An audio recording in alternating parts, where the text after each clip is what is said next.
All right, what's up, everybody? Come on into the Rooted in Progress Dream Center. Terrence, shout your son out in the back. Look at him. Shout out to my son Saxton. Wave, homie. You know, you're not gonna wave? Oh, okay. Yeah, right. Wow, sorry, that guys. is all right. kind of. You know how these young kids. What are you doing as a father, I'm Terrence? telling you, man. So we always want your kids to be outspoken, right? I know. We're complete opposites. Okay. You know, I like to talk. We see. Barely get some words out of this guy, but it's okay. Welcome. Okay. It's Thursday. We're back. Yes, it is Thursday. We're back for Rooted in Progress. Yes. And this one is all about our men. We got to protect our men's, okay? Our kings. We're talking about mental health. It is Men's Mental Health Awareness Month. Yes. The month of June. So It's only right to close out the month talking about your kind, Terrence. Yeah, man. You know, also shout out to the June Gemini babies. Oh, it's also okay. birthday month, so this is a really big month for me. What's your birthday this month? Yes, and you know my son's birthday as well, so we both share the same day, Father's Day. So what an amazing month! June is like the best month of the year. So yeah. Can we get a applause? Sure. For that? Yeah, you're in charge of the button, so we can get it if you want. Yeah, but also to the fact that it's also, like you said, Men's Mental Health Month, and it's that's a big topic for today in today's society. It's just men opening up and bringing awareness to that we don't have to suffer in silence. Yeah, and anymore. I think some of the big questions, I mean, whether you're a man or a woman or them, they, whatever it may be, I think at the end of the day, people always want to know like how. Who, what, when, where, why, right? Yes. Like, how do I navigate the mental health field? How do I actually take care of my mental health? Like, is that just watching Netflix? Like, what do I need to do to take care of my mental health? So I'm super excited to welcome in our guests. We're going to show them a lot of love today because they are excited to be here. We have Mr. Kelvin Pruitt, who created the New Standard Group, which focuses on mental health and uplifting Black men in our community. We have Tyrell Reed, who serves as a board of director for the New Standard Group. How y'all doing today? Welcome, gentlemen. We are good. We're good. Thank you for having us. Okay, y'all feeling good? Look, we need to ask, how are you doing? It's about mental health today. Right? How you doing today? And I don't want no basic answer. How you doing? Right. I'm good. You're good? Yes, I am. We're gonna Always open good. this up and create this safe space. So like Deanne said, guys, how are you doing? They said they're good. Yeah. Well, I'm gonna be honest. On the way in, I asked Tyrell how his summer was going, and we both agreed we are ready for these kids to go back to school today. So that is the mental health crisis of the moment. That you're facing right now. Kids at home, huh? Absolutely. You got about another month. Don't remind me. Yeah, it'll be here for you. Know, I personally like the traffic. The traffic's pretty light coming to and from work. So when school starts back, man, that's when, you know, you add 20, 30 minutes onto your commute each day. So, but yeah, man, we're gonna dive this and we're gonna hit this hard. So Kelvin, let's get started with you, man. Well, both. They're both from Michigan. Absolutely. They went to high school together. Yeah. So y'all go back. Way back. Like chiropractic. Talk about it. Way back. So we actually we went to high school together, both from Lansing, Michigan. Okay. And went to Everett High School, home of Magic Johnson. Oh. And Kelvin Pruitt and Tyrell Reed. There we go. We're gonna add that to the list. Oh, right here. Yeah, all we're gonna add that on to the the level. list. And he was a year older than me, but we had same circle of friends. Magic? No, Tyrell. Oh. If Magic Sorry. is a year older than me, then I look very young. And you have underperformed. Exactly. Okay, my bad. Okay, keep going. Good. Okay. But we had the same circle of friends and very familiar with each other. And then now all these years later, I happened to move to Tampa, and Tyrell has already been here for almost 2 decades. Yeah. And he was all about the cause when I reached out to him about this organization. So been running it ever since, and we're celebrating our 5-year anniversary this weekend. Shout out to you.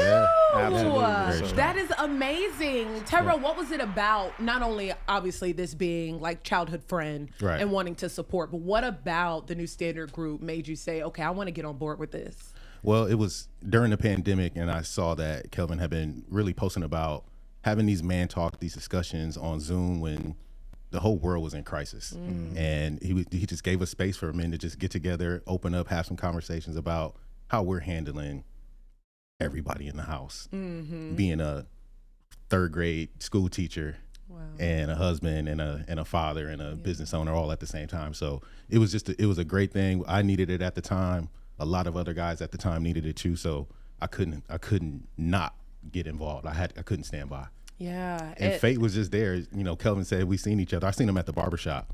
Okay, that's a good place to see each other. You know, you see somebody or you run into somebody and then you start seeing them everywhere. I seen him at the barbershop. He's like, oh, I've been living here for like a year now. And then I started seeing him everywhere. He's at the Walmart. He's at Publix. So you guys actually lost touch after high school? Yeah. Everybody went their way. And then, separate ways. Then I seen him everywhere. And it's like, dude, we gotta figure something out. We gotta make something happen. He's like right around the corner from me. Right. Wow. Kelvin, why do you feel like it's important that you kind of created this group and the fact of just inviting just men only?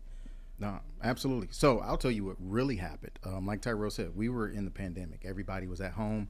I'm a girl dad. I got 3 girls at home. So I'm dealing with 4 females, totally outnumbered. Not too much. Yeah. I'm outnumbered right now, okay? And so myself and 5 of my other friends, we just continually kept having these conversations every day, just checking in on each other, trying to, pass time, seeing what we were doing to keep ourselves physically healthy, just having conversations that we just, weren't having prior to the pandemic because of time and life. And then the George Floyd murder happened. Right. And that impacted all of us in a way that we really didn't realize how much it impacted us. Wow. And so through conversation,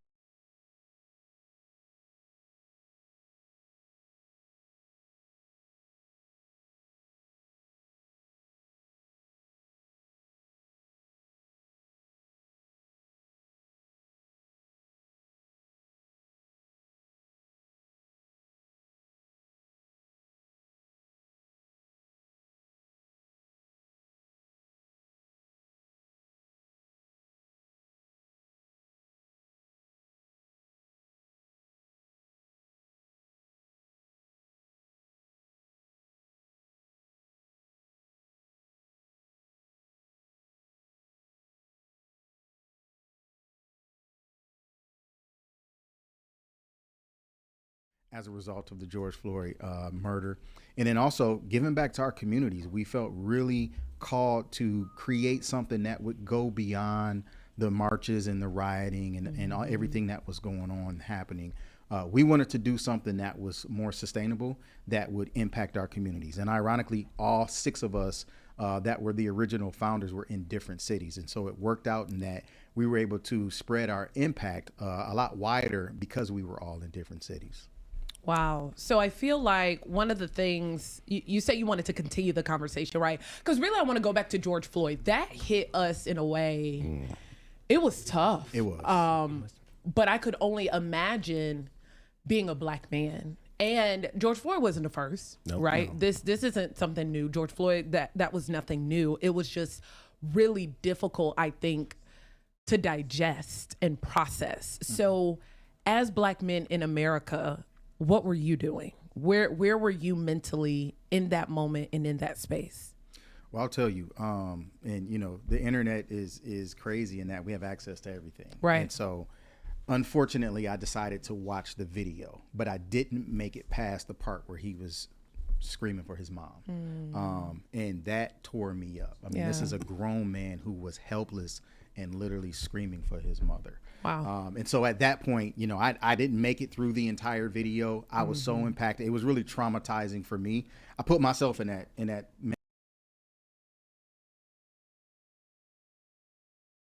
standpoint. I knew that had impacted me in a way to where I at least needed to talk to some people about it, just to process how I was feeling. Yeah. Tyrell, what about you as a Black man and a father of boys? But all boys. It was so scary for me because I know that my boys are going to have to go out here into this world and navigate this. And absolutely, as a father and as a leader, what could I do? Yeah. I felt powerless. It was scary. It was scary to, just to experience that, to see that, to know that, even with here in Florida, with what happened with Trayvon Martin, all of these things happened, in succession. And it was like, how am I going to protect my family? How can I educate my boys?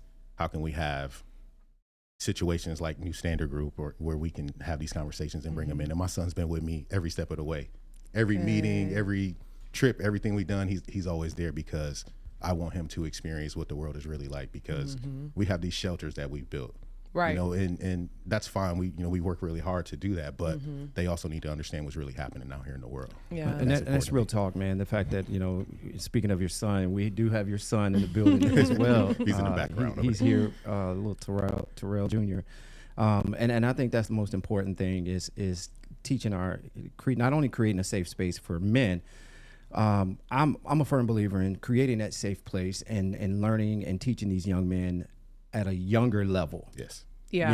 At the younger age, because these kids today are under so much pressure.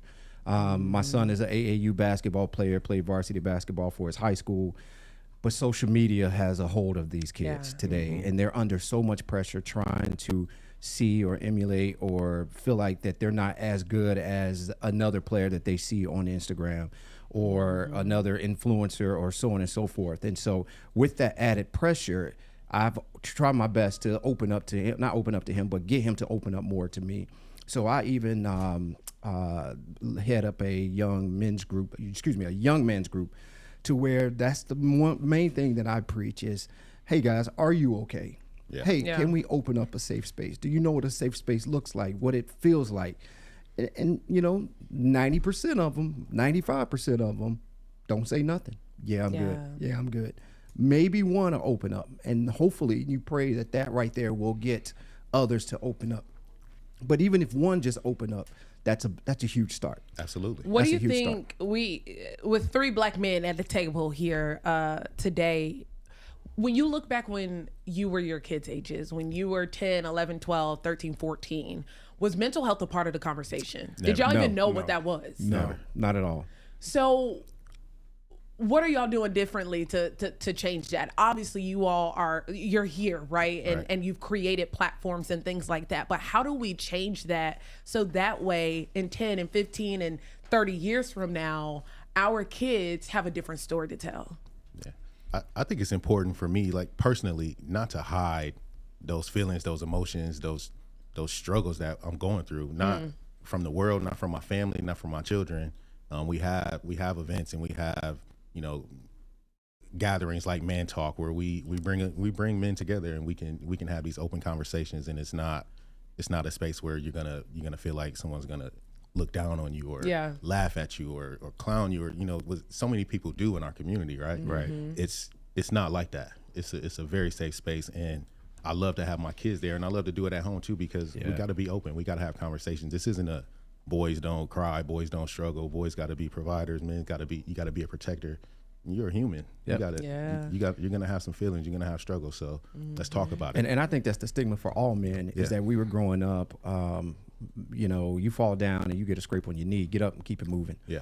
You fall off your bike or whatever. Is get up and keep it moving. And now we're taught with the words of man up, man up. Well, we're gonna continue to man up until there's man down. Yeah. And then at that point, it's too late. So I think for me, it's always been that. Get up, keep it moving. Men don't cry, all of that. My kids see me cry. I've poured out to them and just let them know how passionate I am about just them, teaching them how to get over adversity and everything, and just how passionate. I parent hard, but I parent with love, and especially raising a young black male, you have to. Absolutely. You have to. And I was going to say, definitely parenting. I think a lot of it nowadays really starts, or not nowadays, but we're more aware. It starts at home. Yeah. God knew to give me 3 girls. I mean, he did. He knew, give this guy 3 girls. I played football my whole life. I was a football coach for 13 years. So, and my wife tells me all the time, dude, you got to stop yelling. And I'm like, I'm not even yelling. Catch me on the field. And see me yelling. Right. But that was just the energy I bring. And now by having girls, it made me take a different approach. It made me really understand emotions more. And again, I lose that battle every month. You know what I'm talking about. Yeah. I don't understand certain things that happen every month. Yeah. And it's like back to back to back in my house. Yeah. Okay. But just really taking a different parenting approach, really taking time to at least try to understand feelings and emotions. Because again, when we were growing up, mental health wasn't a thing we talked about in our homes, and I give my parents grace. Yeah. They didn't know. Right. They were only teaching me what they knew. Mm-hmm. And so now that we know, and I hate the term, if you know better, you do better. That's the biggest lie. But it takes intentional effort to do better. Even when we know better, we still have to apply that. And so my parenting style, I feel like, has changed drastically because I am more aware of feelings and emotions and mental health, and how that helps people to develop. Yeah, parenting is huge because kids are so mean. Oh, they're brutal. Very. Oh my, like so mean. And that's where it starts, right? Yeah. Like the fact that your kids, you could teach them all that you want to teach them at the house. But when they go to where they are, primarily their entire day, which is school, they're facing all the other kids whose parents aren't doing what y'all are doing at home. And then that's where things ensue and where we have the conflict and all of these issues, the bullying. And then that's why those conversations about mental health and things like that are so important to have in your home. But then it's still kind of like, God, Lord, I'm praying, I'm arming them with as much as I possibly can, because baby, they fighting for their lives in them school highways, for sure. school hallways. And I'll tell you, I'm a 16-year educator, and so I've been on that side of it too. And when we talk about safe spaces, home has to be a safe space. Home has to be a space where kids can come home and decompress and let their feelings out. If they're dealing with that at school from their peers and from their teachers that are stressed out, and then they come home and they're dealing with that same thing, there is no outlet. So all we're doing is recreating the problem we're trying to address. We're creating more people with mental health issues because they don't know how to process it. They don't have the tools, and they never had that safe space. And that's spot on, because then because if it starts at a younger age, that male is going to grow up, become an adult, get married, become a husband or a father. And at some point, we all know the pressure that comes with that, just lifing, lifes, you know what I'm saying? Is that how the young people say it? Yeah. And so when life get to lifing, pressure busts pipes. And then at that point, there's no turning back. So to your right, you have to create that safe space at home. Again, I go in, I holler at my son, I hug him often. I tell him how much I love him. He thinks it's weird. So at times when I hug on him or whatever, I'm tough on him, but I'm also I'm loving. But hopefully I look at it like I always tell him, I say, I don't parent you today, I parent you for tomorrow. And hopefully in 10 years, 5 years, he'll remember those moments that dad was speaking or mom was speaking to him about opening up. And hopefully he remembered this podcast and this conversation we having with these men in here. And he creates something like this later on in life. And you said something that's great. And I will say, something I got from home was love. Yeah. Even if it was tough love, that plays into that mental health development as well, because we've got to understand both sides of love. It's not always going to be the butterflies and rainbows. rainbows. Exactly. Sometimes it has to be that tough love. And I feel like my mom, raising me as primarily a single mother, she did an absolutely great job of giving me both sides of that, because to this day, she'll still pick something up and swing it at me if I need it. That's what I'm talking about. Same thing with me growing up with a single mother. But I think of people who don't have that, who don't have the luxury of things being at home or having love at home. I want to share, I know some folks listen to our podcast later, but we have the ability, we're live right now. And I want to share a comment that we have, because one, thank you, Daryl Frazier, for even sharing this. Mental health is very real, Daryl said. I deal with it daily, being a product of molestation for 8 years. So let's talk about it. Wow. So when you're talking about creating safe spaces, unfortunately, a lot of kids do not have a safe space, right? And Kelvin, you have your master's in counseling. You do so much in mental health.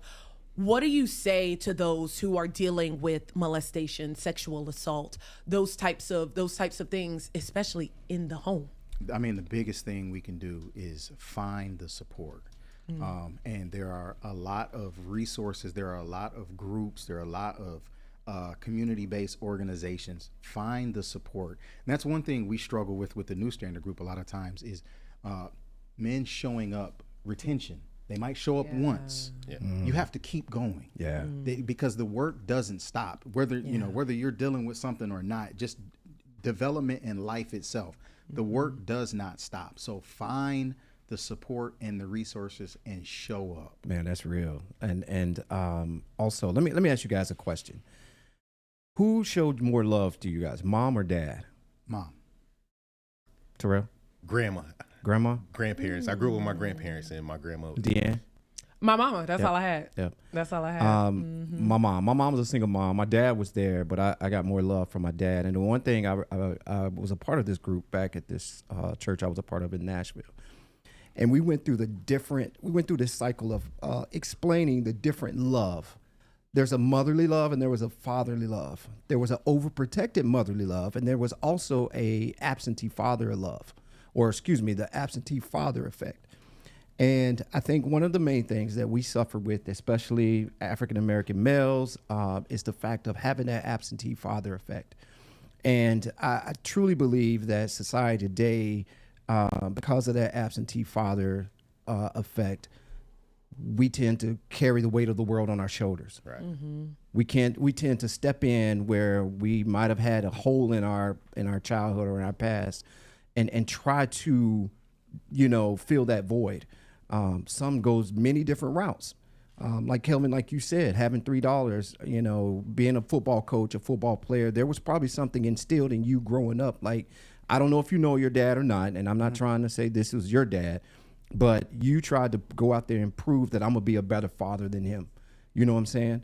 So I know this conversation could get real deep going that route right there. And we may not have time for it, but my dad was there. I love my dad to death. And one thing, my dad and I, we talk 2 or 3 times a week. And there's times he'll have regrets as to, man, T, I wish I was this. I wish I was there for you. I'm like, Dad, listen, I need you right now. I'm a 48-year-old male having 2 teenagers, being in this relationship where I am, all this. I still need you today. I'm blessed to even have my dad. He's 80 years old, man, and I need your wisdom. I need your guidance every single day. So I think that with men, and this is one thing, like I told you, I pour into my kids, is the fact that, hey, life is going to hit you hard. I'm here. I'm here for you. Well, let me take my moment to give y'all's flowers for being Black men, present fathers, active fathers, because it is difficult, right? I'm a product of a single mother whose dad was never in my life, right? And so when you see that, you have to, you just have to give credit and show love. So I love and appreciate each and every one of y'all for that. Thank you. Because it takes a special man to do that, even regardless of what the situation may or may not be, whether you're with the mom or not with the mom, because there is that trickle down effect, as you talked about, Terrence. So with the realms and where you all, how do you invest in the next generation? So I know you all have your sons. Is there particularly anything you do with the New Standard Group where you're getting young men involved in some of the things that y'all are doing? No, absolutely. Glad you asked. Yeah. So we have an initiative that we call Exposure to Opportunity. And we try to do this at least once per year. But Exposure to Opportunity is our chance to reach back down to the next generation of young adults, high schoolers, and we teach them things like financial literacy, like mental wellness. We've done the home buying process. Ooh. We talk about wealth and retirement. We try to teach them all of the things we wish we would have been taught at that age. Preparing students for that next stage in their lives. And I'm a proponent, and I love all of our nonprofit organizations. I think that they all serve a purpose. But in order for us to move forward as Black people, we have to sometimes not only reach back down to the bottom and help those kids who may, be in foster care systems or have these wild circumstances, but also taking those students that are really doing well and excelling and imparting in them the knowledge and information to raise the roof. There it is. So to speak. And so I am very big on the financial literacy piece, because I didn't know anything about money. And I still, lean heavily on my wife when it comes to finances, just because she has a lot better understanding of finances. But in order for us to move forward as a people, there are just certain things that we have to do and understand to really, take our seat at the table. And so we're really big on that. Having multiple business owners in our organization is one of the best things we have, because now kids can see, man, he come from the same place I come from, and we can do that. And then they have access. I mean, we're wide open with the students that we work with. And so again, that's something that we try to do at least once a year. Tyrell, tell us about your entrepreneurial venture there. How did you get into entrepreneurship? Just working. Okay. It's funny. I had no idea that what I was doing was even dope until I started hanging out with all these dudes. I was like, until people started giving you up. I was like, man, hold on. you kind of real. I've just been going to work every day and just saying yes to opportunities. I am a business owner. We own West Shore Pizza franchises, and we do some. We you do ain't bring coaching. no pizza in? That's what I was thinking. I was like, hold on, Tyrell showed up empty-handed. Wow, that's crazy. I got you the next time. I got you. But it was it's really just a product of just saying yes to opportunities, working hard, keeping my head down, and it was great to show that and share that with the kids, because they have those same opportunities. When they see me, or when I was traveling, we used to have some Checkers locations too, all around the state. Okay. And I would walk into a store and guys like, oh man, I want to. I've been hearing it. Like, people know about you before you get there. Like, and that was weird for me, like, to take on that responsibility. Like, okay, they're looking at me as an example now. Right. All kids are like, my son's age. Like, I want to come ride with you. I want to drive. I want to learn. And that was important. So it's been really good to share that and teach that to the kids, to the high schoolers that we've been working with, and they stay in contact even after they graduate. Good. A lot of them, still follow me on Instagram and tell me how to make my videos better. But like, shout out to my boy Nate, and they're great. They're just good kids. They're just good kids looking for opportunities. Okay, I feel like that, and that's what's key, right? Because us adults, we can sit here and have these conversations all day and better ourselves, which is important at the same time too, right? But we have to make sure that we're investing in the next few up, right? In order to truly make progress. Hence, rooted in progress. See what I did there? When we talk about resources, right? Like, what resources are available that go beyond talking to somebody or getting a hug from dad? What are some actual resources that people can utilize if they need mental health help? Again, I think it's using the resource of the internet, using the resource. And I know a lot of people, especially the young folks, they laugh at Facebook. Facebook is where it's at. All the groups that you can find on Facebook, you can find a group. It's not for your parents. No, not just for your parents. You can find a group for literally everything on Facebook. But again, you have to seek some of these things out. It's not just going to fall in your lap. And I think that's some of the struggles that a lot of the organizations and the different agencies around in every city. The challenge is getting the people to take advantage of the resources, because there are so many out there. I actually attend a nonprofit. It's called the League of Nonprofits. It's a meeting that is held every month, and all of these nonprofit leaders come together. They share the resources. They ask for help. They ask for people to send them clients that can benefit from their resources. And so that's always the difficult part. But if there's something that we need, it's important for us to be proactive to go out and look for those resources. Well, and that's also, I'm just looking at some comments in the on our page here, and it says, Kim mentioned, is there a place the community can find local affordable mental health resources? So back to Kelvin's point is, you could just always head over to the website and Which look website? that up. Well, not the website, but the internet. Excuse me. I'm looking at a website. I was like, but there's also let's not forget 988 is the suicide and crisis lifeline. That if anybody is suffering and feel like they're suffering alone, you can always dial 988 and call and text, and you can get a hold of someone. Yeah, I'm reading here.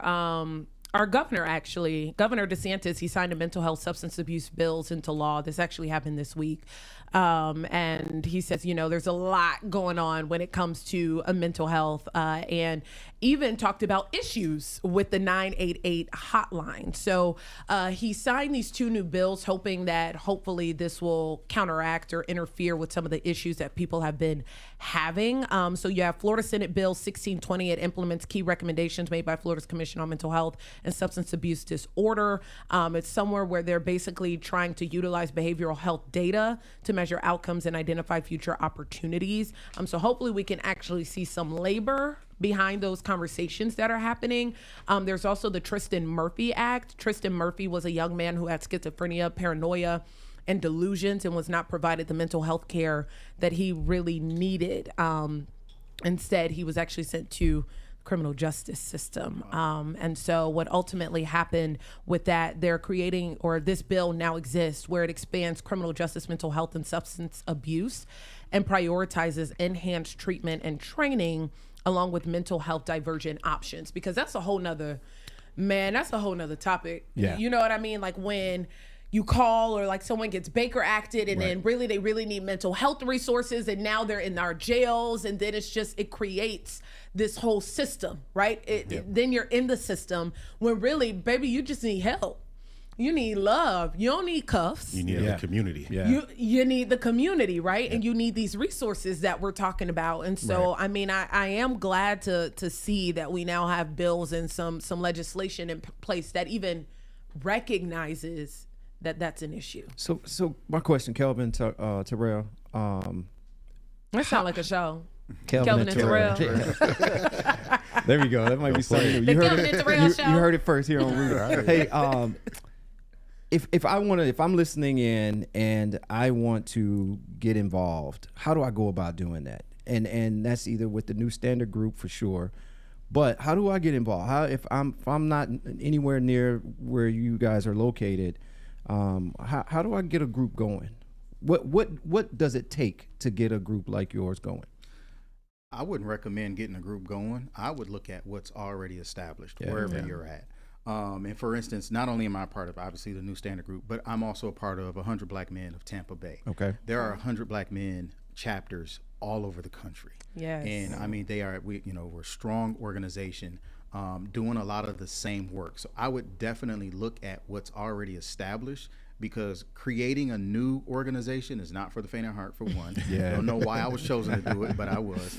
But also, it's almost like, certain communities, there's 5 square blocks, but there's 30 churches. Yeah. You know what I'm saying? And it's like, why? Why are we recreating this wheel versus working together, putting resources together? But I would definitely look and see what's already established in the community and contribute to it. Because it's easier to help that organization or that group with momentum and with impact versus trying to start something new. I agree. What about you, Tyrell? You don't have to lead the charge to make an impact. I am all about being of service and being a support to whatever's going on with our organization and with other organizations. So I would say to that person that's just looking to help, just go show up. Yeah. Show up, be present, be consistent, and honestly, your money goes a long way too. Yeah. Donate some of those dollars. There you go. And help these people out. That'll do it. I think, Kelvin said it earlier. You just said it's being consistent.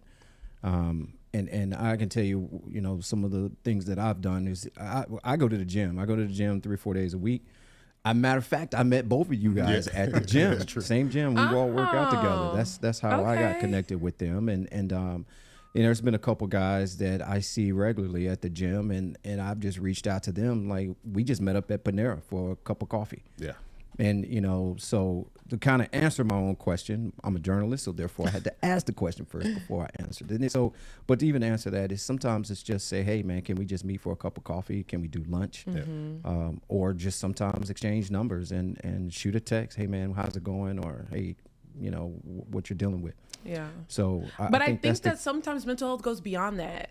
Is I what think I was trying to get out. You're right, for sure. It's a start, but like sometimes I don't need to sit and talk to you. Maybe I need to seek counseling. Yeah. Maybe I need to go see a mental health professional. Maybe even a step further within seeing that mental health professional, maybe I need medication. And that's something that some people are for, some people are against, and that's a whole nother exploration that some people don't necessarily like to talk about. Maybe I need God. Maybe I need to get my life right, you know. And Period. so there's so many things that we can do as a people. But I do think you're right, Terrence. Even just checking on people, because I think that question of like, how are you doing? It's so cliche. It's so cliche. It gets so glossed over. But honestly, sometimes I don't trust you like that, so I don't even really care to tell you about what I got going on. So that's a whole nother thing. Bottom line is building trust. Yeah. And how you go about building trust. It's accountability. It's asking that question. How you doing? If you got to ask that, you're gonna. I'm gonna lie. I'm not gonna lie to you. You're gonna ask that question 50 times before you get an in-depth answer. Oh yeah, for I'm sure. telling it depends you, on who's it's asking. literally like trying to tear down a brick wall with a fork. You know. And Terrence, you can attest to this. You know, we have a platform called Man Talk, and we try to do it at least once every other month. Okay. And what is it? So Man Talk is a platform where we get together and we talk. And a lot of times there is a subject or two that is already kind of, you know, prescribed. But that's how we started the New Standard Group. When we were quarantined, we were doing Man Talks. And then when things opened back up, we started doing them in person. And so we took a break for a while because we were so focused on the high school kids, but we just recently, well, not recently, probably in the past year, got back to doing Man Talks. But the beauty about Man Talk is you feel it the moment you walk in, and we have it of all places, the barbershop. Right. Where we all hang out, which ironically that could be a little bit toxic, but we have it at the barbershop. But the beauty about Man Talk is you feel it right out the gate that we are authentic. And we have some guys in our group that are characters. They are not afraid to say anything. And so because we have these conversations, and we have a core group of guys, and as soon as we start the conversations, we are just spilling out our lives. And new guys are looking like, yo, these dudes is wild. These dudes is wild. And specifically around like men's health, physical health. I will ask the question, like, dog, have you had a colonoscopy? What's that like? Because I got one coming up. Those types of conversations are really what offer us an authentic and organic space to where new people see, okay, these guys keeping it 100. And that's really what we try to do with every Man Talk. I love that. Yes. So is it always at a barber shop? How can people, where and how can people find out when the next Man Talk, Men's Talk? Man Talk. Man Talk is? Yes. So we primarily post mostly on our social medias. So between Facebook and Instagram, and you can follow us at the New Standard Group. But we always post our upcoming Man Talks. It is not always at a barbershop. At times, we had one a couple months ago around mental health. We had one of our guys who was basically our resident therapist to lead a mental health Man Talk, and we decided to have that one in a slightly formal, more formal environment at HCC. But yes, these Man Talks, like I said, they happen primarily every other month, and we post the announcements on our social medias. Okay. And y'all have something coming up this weekend, right? Tell us about what's going on this weekend. We do have something. Kelvin. So 5 years. To celebrate our 5-year anniversary, we wanted to do a men's wellness workshop. And so tomorrow at 10:30 at the Seminole Heights Library in the multi-purpose room, we are hosting a men's workshop around wellness. It is free and open to the public. All men are invited. And we have quite a few different topics we're going to be discussing around the whole wellness space. And can I just put something to rest really quick? Sure. What you need to get off your chest? This is an open space. I just talk. So, you know, we talk about mental health, and people hear mental health and they often think mental illness. But the reality is, if we think of mental health as a spectrum, we all fall on that spectrum because we all have mental health. Some of us have really good mental health, which I call mental wellness. Some of us have challenges in our mental health, which leans towards mental illness. But we all fall on that spectrum, and we could be anywhere on that spectrum in any given day. And so I really like to dead the whole stigma of, oh, they talking about mental health, something must be wrong. No, nothing is wrong. We're talking about where we're at on that spectrum, and the things that we're experiencing and going through. So I wanted to put that to rest. Please, mic drop. Okay, I know that's right. I'm happy, one, that you said that, because it is true. We all deal with mental health. It just depends on what that day looking like at the time. So I'm super excited for folks who are listening or might be listening to this tomorrow. That is Friday, June 27th. June 27th. Where again? The Seminole Heights Library. The Seminole Heights Library. What time? 10:30 a.m. 10:30 in the morning. Yep. Get you right. Nice Get and on early up. in the morning. Get on up. It's Friday. We know what happens on Friday. Exactly. Anything else that you all have going on coming up in the future? Kevin, won't you talk about Saturday as well? That's tied in, right? The 28th. Yeah. So Saturday, and you know, our 5-year anniversary. Normally, when we do these fellows weekends, we have a whole weekend full of formal events. But I really wanted to take this opportunity to just get the guys together that have been a part of the impact and the work of our organization. And like you said, how you doing? Yeah. Let's check on each other. Let's do some things. So Yeah. we've just got a list of things that we're going to be doing, different opportunities to address our wellness. So like Friday or Saturday morning, we're doing a 5K walk run. We're gonna say walk because half the guys don't walk. Big walker over here. Yeah. Big walk. But again, that's going to give us an opportunity to have a safe space and talk about things. Yeah. And this is really what we're trying to create for the entire weekend, is the opportunity for us to have this dialogue, to fellowship, and to really check up on everybody as we prepare for the next 5 years of impact. Okay. Absolutely. Okay. Can anyone attend that, or that's the you got to be in a group? That's a little bit more closed. Oh, okay. But if anybody don't wants, show up at their walk. If anybody wants come to on attend, through. shoot us a DM on Instagram, and we'll absolutely let you know where we're at, and we can link up. I That's love great, that man. you all have Yeah. created this space, particularly for Black men in our community. I just feel like it's hard. It's hard to reckon with that and to see that often, like just a group of Black men like positively impacting each other. Yeah, always. People don't want to act like that exists. They don't. And you know, it does. It's tough. it's we got to let down these boundaries that's been created throughout years based on society, based on our upbringing. You know, we gotta let the wall down, man. Because again, like I said earlier, pressure busts pipes. So For sure. you know, I my hat's off to you, Kelvin and Tyrell, for the group, and I'm so thankful that